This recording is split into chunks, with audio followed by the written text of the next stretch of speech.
신앙의 시제입니다. 모든 어떤 이 세상의 모든 것들은 다 때가 있어요. 그렇죠? 그리고 효력이라는 게 있어요. 유효기간. 예. 그래서 오늘 그런 신앙에 있어서 유효기간에 대한 이야기를 함께 숙고해 보고자 합니다. 우선 좀 봅시다. 이튿날 산에서 내려오시니 해서 이튿날이면 우리가 그 전날 무슨 일이 있었어요? 예수님께서 변화산상에서 용모가 변하시고, 그죠? 예수님이 누구다? 하나님의 아들이다. 이걸 다 보여주셨단 말이죠. 그랬을 때 33절에 보면 베드로가 그 모세와 엘리야와 더불어 예수님께서 말씀하시는 걸 보고 그 특별한 감동을 계속 유지하고 싶어서 예수님 내려가지 맙시다. 우리 여기에서 일단은 초막을 짓고 한번 우리 여기서 좀 은혜의 도가니탕에 빠져봅시다. 막 이렇게 베드로가 지금, 근데 중요한 건 자기도 뭔 말하는지 모를 정도로 지금 비몽사몽간에 횡설수설을 하고 있어요. 아, 그랬더니 여기 이튿날 그러니까 아이고, 그래서 예수님이 거기서 초막 짓고 하루 저녁 잤나 보네, 주무셨나 보네 하는데 그건 아니에요. 예, 누가의 이 특징적인 필체인데 꼭 그날 밤 그 다음 날이란 뜻보다는 그것 다음에 이런 일이 있었다 요 얘기를 하려고 이런 식으로 표현한 겁니다. 자, 예수님께서 그 다음에, 그러니까 굳이 얘기하면 28절부터 있었던 예수님의 이 신성적 이 존재, 그죠? 이 천상적 신분을 노출한 이후에 어떤 행동을 하시냐고 했더니 그 산에서 내려오셨어요. 이것은 굉장히 중요한 의미를 우리에게 시사합니다. 보통 우리는 은혜 받고 나면 어떻게 하고 싶어요? 교회 있고 싶고 집에 가기 싫죠. 특히 집 아래 내려가면 복잡한 일이 있어서 내가 도무지 이건 손을 댈 수 없다. 그러면 어떻게 하고 싶죠? 집에 가기 싫어요. 그렇죠? 특히 우리도 그런 일이 있는데 신령한 이 어떤 하나님의 이 은사를 체험했다든가 그러면 그걸로 밤을 꼴딱 새우고 싶죠? 정말 집에 가기 싫어요. 근데 예수님께서는 어떻게 했어요? 산에서 내려오셨어요. 굳이 얘기하면 집에 가셨어요. 왜일까요? 그겁니다. 베드로의 말이 일리가 없는 건 아니에요. 계속 이 은혜를 계속 누리고 싶은 건 사실이에요. 이 감동에 계속 빠지고 싶은 건 사실이지만 우리가 기억할 것은 예수님께서는 이 산 위의 모습을 우리에게, 이 산 위의 모습만, 그러니까 산 위에서의 특별한 경험만을 주려고 이런 모습을 우리에게 계시하신 건 아니라는 사실이에요. 뭐냐? 이런 하나님의 특별한 체험을 했으면 뭐해라, 이걸 갖고 뭐해라? 산 아래로 내려가라. 왜? 그곳에는 어떤 상황이 있다? 예수가, 복음이, 구원이 꼭 필요한 상황. 그래서 그 모든 것들을 기다리는 이런 산 아래의 상황이 있다라는 거예요. 그래서 예수가 아니면 결코 해결할 수 없는 상황, 복음이 아니면 결코 해답을 줄 수 없는 상황, 주의 구원이 아니고는 도무지 소망이 없는 이런 산 아래의 상황을 예수님은 아셨던 거예요. 그래서 내려가라 또 내려오신 겁니다. 이것은 첫 번째, 예수께서는 존귀하신 하나님의 본체십니다. 근데 예수님께서 하나님의 존귀하신 본체로만 계셨다면, 성육신이 없었다면 우리와는 무슨 관계가 있어요? 십자가 사역은 없는 거예요. 십자가의 그 은혜, 십자가의 능력은 없는 거예요. 예수님의 성육신이 계셔야 우리가 구원을 논하고 바라고 그저 그것을 향해 나가는데, 예수님께서 계속 산 위에만 계셨다면, 하나님으로만 계셨다면, 그런 의미에서 우리에게도 이 은혜를 받고 나면 이 산 위에만 머물려고 하는 습성보다는 예수님께서 기꺼이 산 위의 본체를 기꺼이 버리시고 산 아래로 내려오신 것처럼 우리도 이 상황을 버리는 건 아니에요. 우리는 이 상황을 담고 산 아래, 즉 예수님의 성육신의 자리인 것처럼 우리에게도 요구되어지는 성육신의 자리가 있다라는 거죠. 예수 믿는 나에겐 왜 이런 일이 있어? 왜 예수 믿는다면서 난 이렇게 힘들어하는 이곳이 다 뭐다? 이 원리로 따지자면 예수님의 성육신 자리인 것처럼 우리에게도, 이걸 예수님의 성육신과 비교할 수는 없지만 우리에게도 그 연장되는 자리라는 사실입니다. 그래서 하나님 앞에 큰 감동과 은혜를 받았습니까? 그러면 제가 그랬죠. 무얼 직감해라. 내가 이 은혜를 미리 받지 않고는 감당할 수 없는 문제가 나를 기다리고 있구나. 내가 이렇게 하나님 앞에서 은혜를 받지 않고는 이길 수 없는 문제가 나를 기다리고 있구나 라는 생각을 하고 하나님께서 미리 내게 충전 주시는 거예요. 미리 힘을 주시는 거예요. 미리 위로해 주시는 거예요. 미리 힘을 주셔서 이걸 이겨낼 수 있도록, 감당할 수 있도록. 이 원리가 이 안에 들어 있습니다. 자, 그랬는데 그때 역시나 큰 무리가 맞을세. 사람들이 많이 모였다는 건 무슨 뜻? 뭔가 일이 있다. 그런데 그때 무리 중에 한 사람이 소리질러 이르되, 이 사람이 알고 보니까 누구의, 결국은 자신의 외아들이 귀신 들린 자의 아버지죠. 그래서 선생님 청컨대 내 아들을 돌보아 주옵소서. 이는데 외아들이니이다. 그러면서 이제 이어지는 말이에요. 귀신이 그를 잡아 갑자기 부르짖게 하고 경련을 일으켜 거품을 흘리게 하며 몹시 상하게 하고야 겨우 떠나가나이다. 당신의 제자들에게 내쫓아 주기를 구하였으나 그들이 등이 못하더이다. 그러면서 이 아마 아버지의 이야기를 생각해 보면 이 아버지는 그런 얘기를 들었을 거예요. 우리가 마태복음 10장 등에도 기록되어 있지만, 야, 예수님의 제자라는 사람들이 오더니 얘들이 귀신도 내쫓고 병도 막 쫓고 이런 일이 있더라. 그래서 이 사람이 아마 자신의 아들의 이 문제를 가지고 찾아왔더니 마침 예수님은 출타 중이셨어요. 근데 이 사람은 원래는 실망이 안 되는 거예요. 왜? 누가 있으니까? 제자들이 있으니까. 그래서 이 제자들에게 이런 상황이 이렇게 됐으니 고쳐달라라고 이야기를 했겠죠. 그랬더니 어떻게 됐어요? 제자들이 상황을 해결을 못 해줬어요. 거기에 대한 엄청난 실망감과 더불어서 우리도 우리 자녀들이 아프면 마음이 어때요? 그놈 쌤통이다. 응? 그죠? 많이 먹지 말라니까 많이 먹고 배 아프니 아주 쌤통이다. 이래요? 응? 비 맞지 말라니까 비 맞고 감기 걸렸으니 아주 고소하다. 이래요? 비록 내 말을 듣지 않아서 그런 부정적인 결과가 왔어도 부모는 우는 거예요. 그쵸? 가슴이 아픈 거예요. 그 아픔을 내가 어떻게든지 짊어지고 싶은 마음인 거예요. 하물며 여기에 보면 그런 감기나 소화불량과는 비교가 될 수 없는 인생 전체가 무너졌잖아요. 귀신이 갑자기 그를 부르짖게 하고 비명을 지르고 발악을 하고 경련을 하고 거품을 흘리고 심지어 몸이 막 으깨지듯이 상하게 하고 나간다는 거예요. 나가는 것도 나가는 게 아니라 수시로 들어왔다 나갔다는 이런 상황에서 이 부모는 포기할 수가 없는 거예요. 근데 해결 방법이 없는 거예요. 너무 지금 안타까울 때 마침 예수님께서 이제 출타 중이셨던 예수님께서 돌아오신 장면을 보자 이 사람이 외친 곤경에 처한 아버지의 간절한 애원입니다. 그 중에서도 특히 내 아들을 돌보아 주옵소서 38절에 이 말은 무슨 말이냐면 에피블랩사이라는 말로 위로의 눈길로 환자를 정밀하게 진찰하다라는 의학 용어예요. 이걸 굳이 얘기하면 시진, 눈으로 보다. 그죠? 시진이라고 그러죠. 눈으로 딱 보면 얼굴이 노란 뭐예요? 이 사람 황달 있네. 그럼 어떤 질병이 있겠지. 피계가 하나도 없네. 빈혈이 있나 보다. 이런 식으로 하는 요런 것처럼 돌보아 달라는 소리는 환자를 정밀하게 검사하되 그런 어떤 이상한 눈초리가 아니라 위로의 눈길로 불쌍히 여기는 마음으로. 이 표현을 마가복음에는 실제로 불쌍히 여기다라고 되어 있고 스플랑크 니조마이라는 말을 썼다고 그랬어요. 스플랑크 니조마이라는 말은 너무 그것 때문에 그 상황 때문에 내가 너무 마음이 아파서 창자가 끊어지는 것 같은 통감을 하는 거예요. 통증을 느끼는 거예요. 그러니까 예수님께서 우리를 바라보는 눈이 뭐다?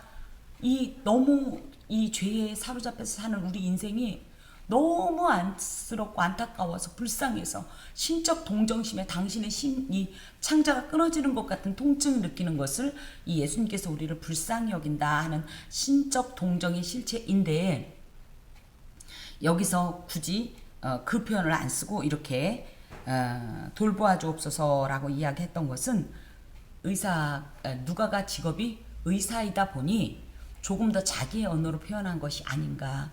그런데 결론적으로는 뭐예요?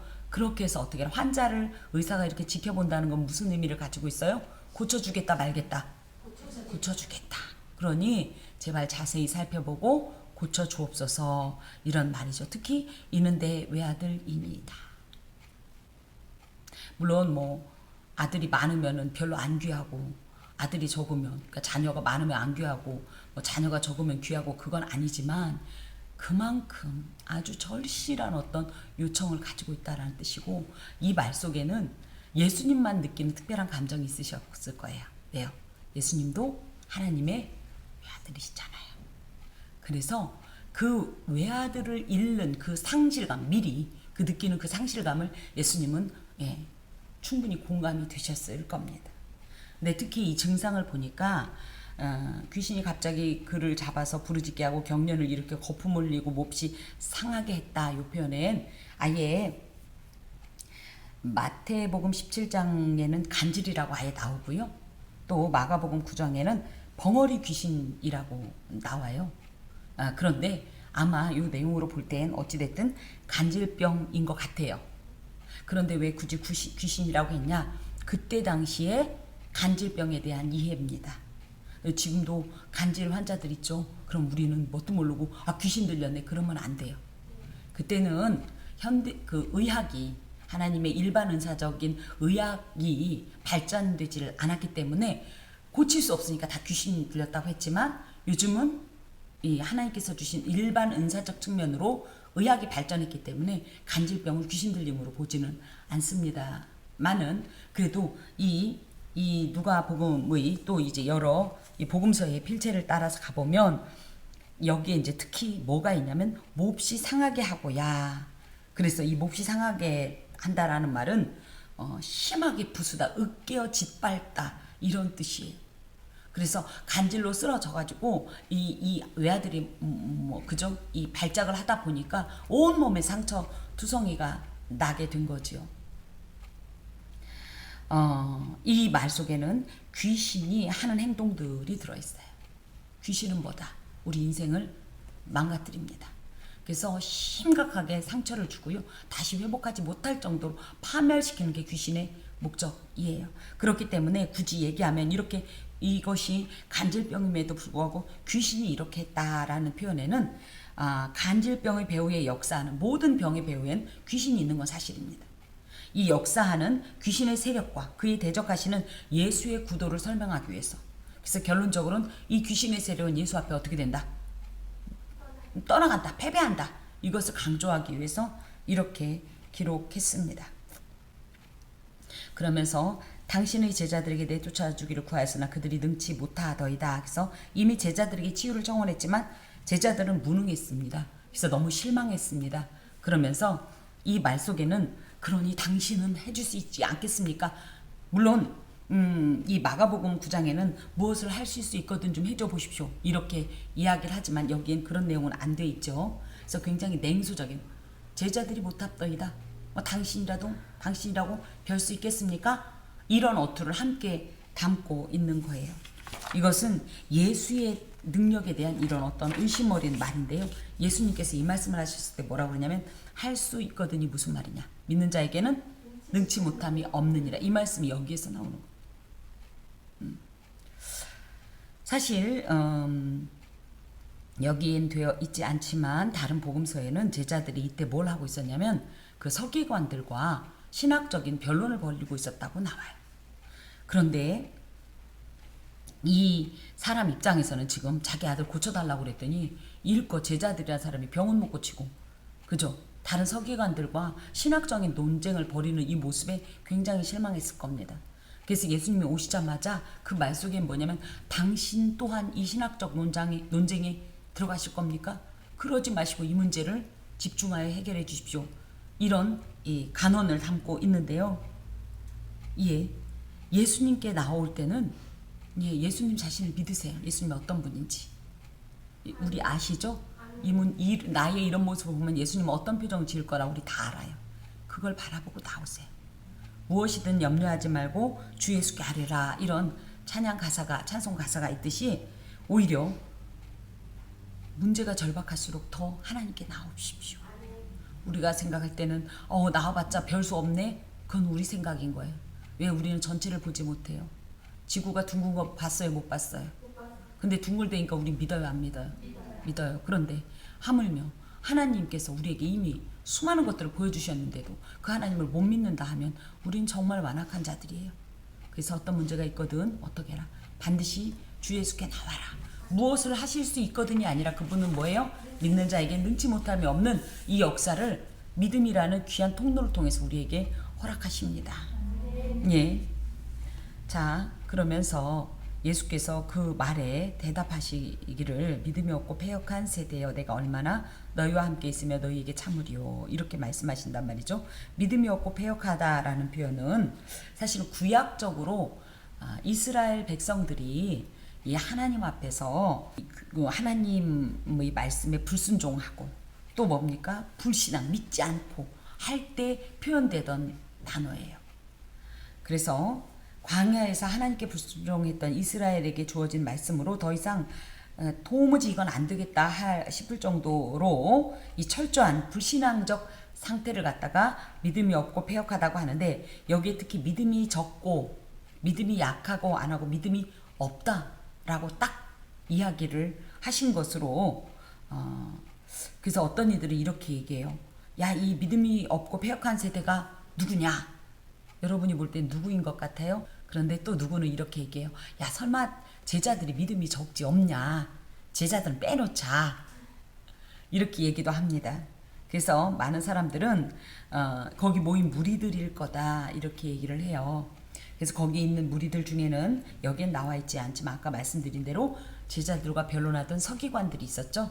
이 서기관들은 어떤 이 믿음이 없고 패역한 존재냐면 이 하나님께서는 한 영혼의 그 애처로운 상황에 집중하시는 반면 서기관들은 오히려 이 한 아이의 고통스러운 상황을 이용하여서 자신과 다른 어떤 입장의 사람들을 어떻게든지 무시하면서 내가 얼마나 잘났는지 얘기하고 싶어하는 그런 마음이기 때문에 믿음이 없고 패역하다라고 표현하는 것이고 더하여서 또 여기에 많은 무리들이 있다고 하는데 이 무리들 또한 정말 그 아이가 빨리 낫기를 바라는 것보다는 우리나라 사람처럼 물구경 불구경 하듯이 한 아이의 고통에 대하여 단순한 호기심으로 야 그래서 어떻게 되려나 하는 이런 이적 자체를 즐기려고 하는 그런 마음으로 모인 이들에 대해서 믿음이 없고 패역하다 이렇게 말씀하신 거다 이렇게 얘기해요.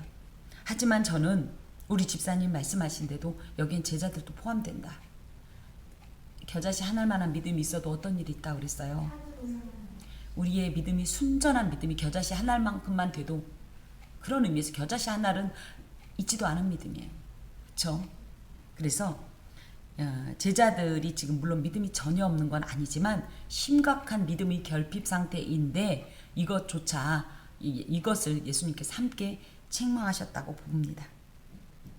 그 안에는 내가 너희와 함께 있으며 얼마나 함께 있으며 너희에 대해 참으리오라는 말씀 속에는 예수님의 지속적인 사역, 가르침, 보여주시기도 하고 했음에도 불구하고 여전히 영적 성장을 이루지 못하는 무리에 대한 어떤 자탄, 너무 안타까운 예수님의 이 마음이고요. 그러니까 어떻게 해라. 야, 너희들 다 내려가. 내가 누구 말 맞다나 다른 애들 저기 뽑아서 키우는 것이 낫겠다 이러지 않고 그렇지만 그 안타까움은 안타까움대로 포기하지 않는 어떤 그런 하나님의 사랑도 이 안에 배어 있다라고 얘기를 합니다. 그러면서 주님께서 말씀하시길 내 아들을 이리로 데리고 오라. 이 모습은 당신을 찾아 나온 자들에게 결코 외면하지 않으시고 반드시 응답하시는 하나님의 모습을 담고 있습니다. 주님께 나오면 어떤 문제라도 반드시 해결된다는 확신이 이런 주님의 자신감에 있어요. 아, 내가 그거는 아직 안 해봤는데 거기까지는 내가 장담 못하겠는데 이런 말씀은 없어요. 하나님께서는 언제나 아주 당당하십니다. 다 자신감이 있는 아주 확신에 찬 어떤 의지적인 말씀을 주시는데 이 말씀 속에도 야 이리 데려와 라는 소리는 뭐예요? 내가 그 아들을 반드시 고치겠다라는 이런 자신감의 표현이에요. 이런 걸 통해서 예수님이 누구시다? 절대적 권능자이시다. 하나님이다라는 것을 보여줍니다. 그래서 이처럼 불가능이 없으신 하나님 앞에서도 우리의 문제는 여전히 해결되지 않을 때 하나님이 무능하심이 아니다. 첫 번째보다 우리의 연약함 때문입니다. 왜? 우리가 아직 하나님 주신 그것을 감당할 만하지 못한 거예요. 두 번째, 하나님의 시간과 방법이 또 예비되어 있어요. 그래서 제가 늘 말씀드리지만 요만큼 잘라서 그것만 보지 마라. 하나님 안에서는 지나간 것도 봐야 되지만 앞으로를 바라보면서. 그래서 출애굽기 15장에 제가 이제 우리 교회 처음에 했던 그 금요일 기도회 때 했던 설교 말씀이에요. 마라에서는 엘림을 볼 수가 있었다 없었다? 없었다. 마라에서는 엘림이라는 곳이 있을 줄도 몰랐다. 상상도 못했어요. 이 쓴물 나오고 먹지도 못하는 이 물이 가득한 이곳에 설마 조금 있으면 엘림이 있을 거라는 상상을 했겠냐고요. 근데 엘림에서 마라를 볼 수 있다. 마라에서는 엘림 못 본대. 엘림에서 마라 볼 수 있다. 예. 우리는 지금 마라와 같아요. 엘림이 어디 있는지 어디에 있을지도 몰라요. 하지만 이미 엘림을 예비하신 하나님 눈에는 이 마라가 보이면서 하나님에게 다 계획이 있는 거예요. 이것을 믿어야 되는데 우리가 그것을 믿지 못하고 약해진다면 참 안타까운 일입니다. 그러면서 올 때에 귀신이 그를 거꾸러뜨리고 심한 경련을 일으키게 하는지라. 예, 예수님께서 이리 와 그랬더니 그 스스로가 아니라 귀신이 갑자기 또 역사를 하는 거예요. 이런 모습 속에서 우리가 무엇을 볼 수 있냐? 귀신은 어떻게든지 뭘 하려고 그래요? 우리가 하나님께 나아가는 걸 막으려고 해요. 이런 핑계, 저런 핑계, 이렇게 해서 저렇게 해서 하필이면 그때 아버지가 이 아들을 고쳐주소서 했어요. 그랬더니 예수님 이리 데려오라고 했어요. 그래서 딱 가려고 하는데 바로 그 자리에서 발작이 나는 거예요. 그러면 어때요? 이거 뭐 잘못됐나? 그죠? 포기할까? 마귀는 그런 마음을 재촉하는 거예요. 그런데 놀라운 건 뭐냐면 곧바로 이어지는 말씀입니다. 예수께서 더러운 귀신을 꾸짖으시고 아이를 낫게 해버리셨어요.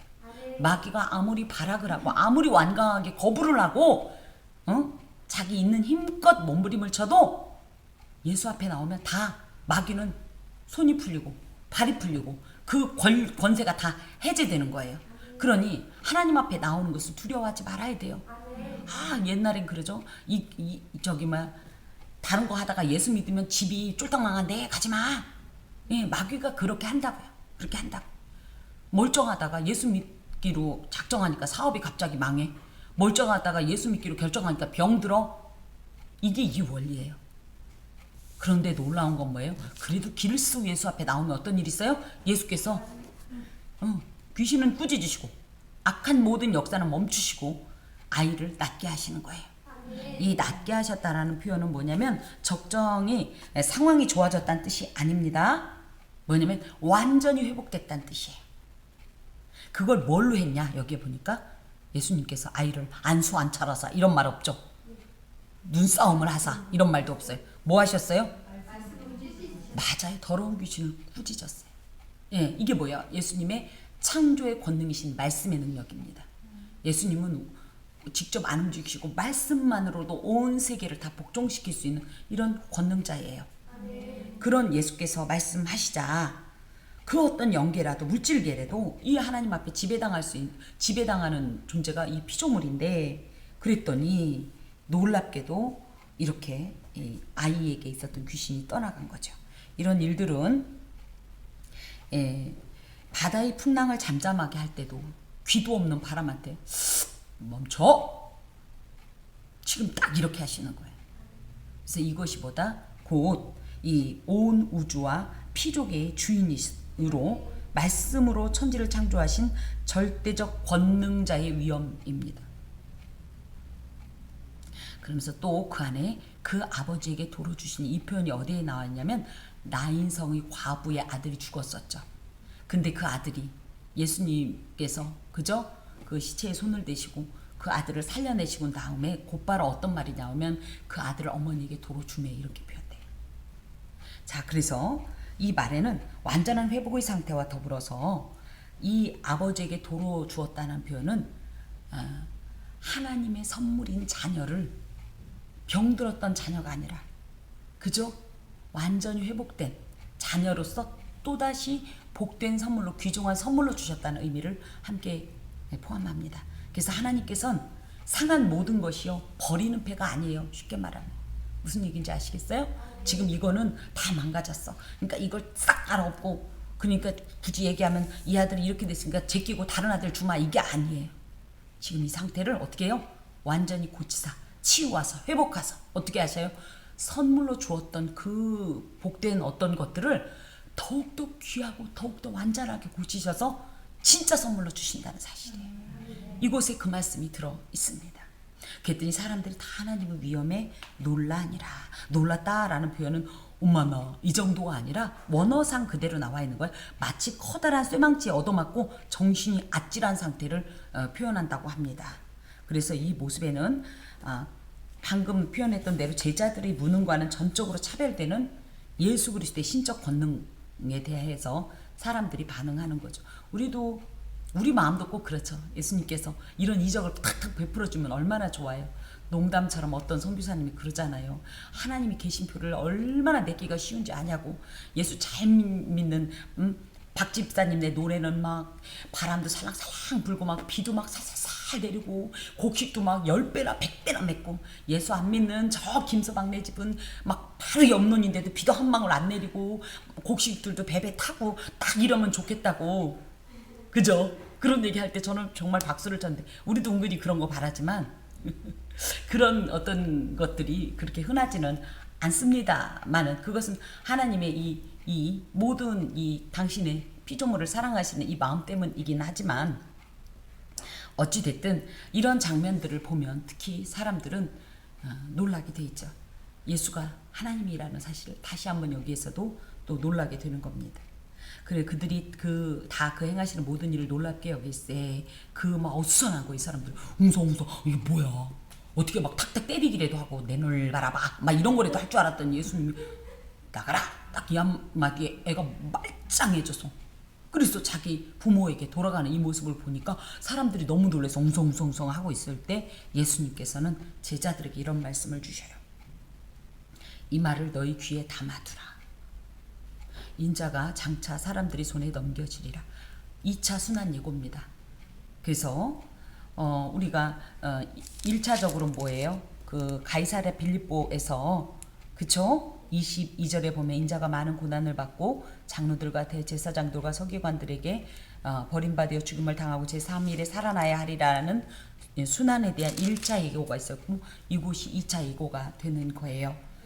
그런데 요 앞에 너희가 이 말을 너희 귀에 담아두라, 이 말씀은 뭐냐면 이 장면을 잘 보고 이 소리를 잘 기억해라. 왜? 이제 인자가 장차 사람들의 손에 넘겨지는 날 전혀 다른 장면을 보게 될 것이다, 이거예요.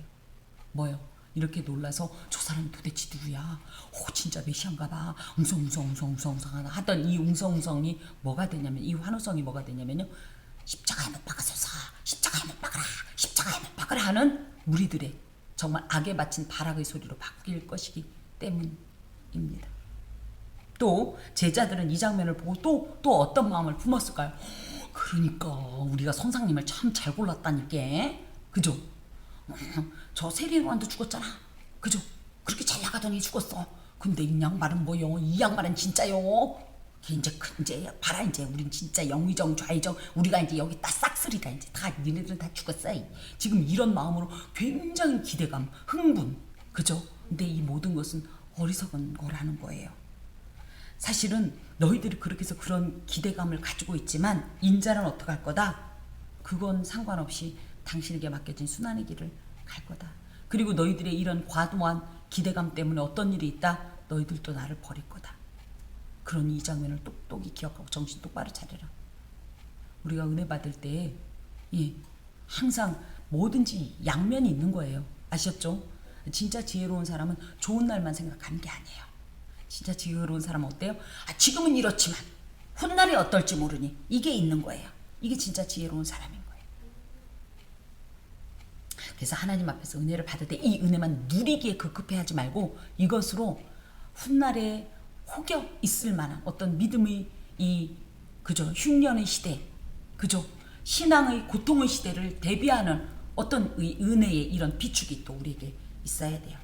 그런데 그 사람의 감정은 금방금방 휘발돼요. 그래서 무엇이 필요하냐? 하나님 말씀이 필요한 거예요. 잊어먹었어도 말씀을 보면 생각나는 거예요. 그래서 이 김 목사가 다른 걸 할 줄 모르니까 말씀을 하는 거예요. 예. 그러면서 그들이 이 말씀을 알지 못하니 아이고 한 이랬으면 이 말씀을 그럼 이게 무슨 뜻일까라도 할 줄 알았더니 아예 알지를 못한대요. 깨닫지를 못한대요. 이는 그들로 깨닫지 못하게 숨긴 바 되었음이라. 이것은 이들이 지금 이렇게 생각하는 것이 우리는 우리가 생각하는 것 같지만 이 모든 것조차도 하나님께서 주관하신다는 이런 배후 아래 아직은 이들이 그것을 감당할 만한 상태가 되지 않았기 때문에 하나님께서 일시적으로 마치 감추는 것처럼 이렇게 아직은 이들에게 이해의 폭이 좁아져서 이해 못한다라는 개념도 있고, 하나 더는 뭐냐면 그 뒤에 나와요. 또 그들은 이 말씀을 묻기도 두려워하더라. 진실을 직면할 용기가 없는 거예요. 왜? 그게 무슨 말씀이에요? 돌아가시다니요? 이게 무슨 말씀이냐고 물었더니 그게 진짜다 그럴까봐. 간혹 우리도 하나님 앞에서 말씀을 내 멋대로 받고 싶을 때 있지 않아요? 좋은 얘기만 듣고 싶잖아요. 복 받아라. 그래 잘 될 거다. 성공할 거다. 부자 될 거다. 뭐 뜻하는 대로 다 될 거다. 이걸 기대할지 모르지만 아니에요. 그렇지 않은 경우가 더 많아요. 죄를 회개하라. 잘못했으면 하나님 앞에 나서 토해라. 너 혼날 수 있다. 우리는 맨날 사랑의 하나님을 얘기하지만 사실은 공의의 하나님도 함께 우리가 영접하고 그 안에서 믿음이 거품없이 제대로 성장해야 되는데 제자들은 지금 물어봤더니 진짜로 대답하면 어떡하지? 이런 마음에 자기에게 소위 말하는 말씀을 지금 골라듣는 이런 습관이 지금 여기에 있습니다. 자신들에게 불리한 내용을 거부하는 어리석고 저급한 믿음, 선택적 믿음, 이게 믿음일까요? 예수님의 삶 가운데 영광만 있었습니까? 분명히 고난이 있어요. 고난이 있어야 영광이 있는데 우리 많은 이 신앙인들은 어때요? 고난 얘기하면 다 싫어. 그죠? 십자가 지라고 그러면 싫어. 근데 복 받으라고 하면 너무 좋아. 하나님이 너 잘못했으면 싫어한다고 그러는 건 싫어. 근데 하나님 너 사랑한다면 너무 좋아. 이런 선택적 믿음은 영적 영양 불균형으로 인해서 잘 못 자라게 돼 있어요. 그리고 뭐예요? 마치 온실 속의 화초처럼. 그래서 무슨 일 있으면 걸핏하면 실망했다고 맨날 떠나고 시험 들고 혼자 자기 발에 자기가 걸려 넘어지면서 이런 행동을 하게 되는 겁니다. 그래서 하나님 앞에서 우리가 말씀을 받거나 할 때 그냥 하나님께서 주시는 건 거칠든 부드럽든 쓰든 달든 말씀이 주시는 건 아멘으로 받아야 돼요. 이 쓴 게 필요해서 주시는 거예요. 이 찔깃찔깃하고 이 안 씹히는 이 상황이 필요해서 주시는 거예요. 그걸 다 감당을 해야 우리가 온전하게 균형 잡힌 신앙을 유지할 수 있습니다. 사실 이 내용에는 굉장히 실망스러운 내용이 들어있어요. 불과 얼마 전까지만 해도 귀신을 쫓아냈던 제자들이 귀신 들린 아들을 전혀 고치지 못하고 사람들에게 놀림을 당하고 있는 이런 모습이에요. 이 모습 속에서 우리는 이런 교훈을 발견합니다. 우리도 혹시 믿음과 기도도 없이 현재의 신앙은 없이 과거의 경험만 의지하면서 그것만을 자랑하고 있지는 않은가? 나 과거에 저거 해봤어. 그래 봤어. 현재는 상관없이 신앙의 시제는 너무나 안타깝게 과거는 사실 물론 과거의 그 경험이 지금도 지속되고 미래까지 이어가면 더 좋아요. 근데 현재와 단절된 채 과거의 무엇만 가지고는 안 돼요. 그걸 아셔야 돼요. 신앙의 시제는 뭐다? 현재형이다. 많은 사람들이 그래요. 이제 열심히 해야죠. 그럼 내가 젊은 날에는 말이에요. 새벽 예배를 얼마나 다니고요. 젊은 날에는 말이에요. 내가 그때는 말이에요. 아이 업고 가다가 뭐 넘어졌어도 기어서 새벽 예배를 갔다 온 사람이에요. 근데 지금은요. 지금은 그때 너무 무리했어. 이겁니다. 이게 얼마나 안타까운지. 이런 신앙은 능력이 없어요. 이런 신앙은 능력이 없어요. 신앙의 시제는 항상 현재 진행형이어야 합니다. 그것을 위해서 우리는 지속적이고 반복적으로 우리 신앙의 시제를 점검해 봐야 돼요.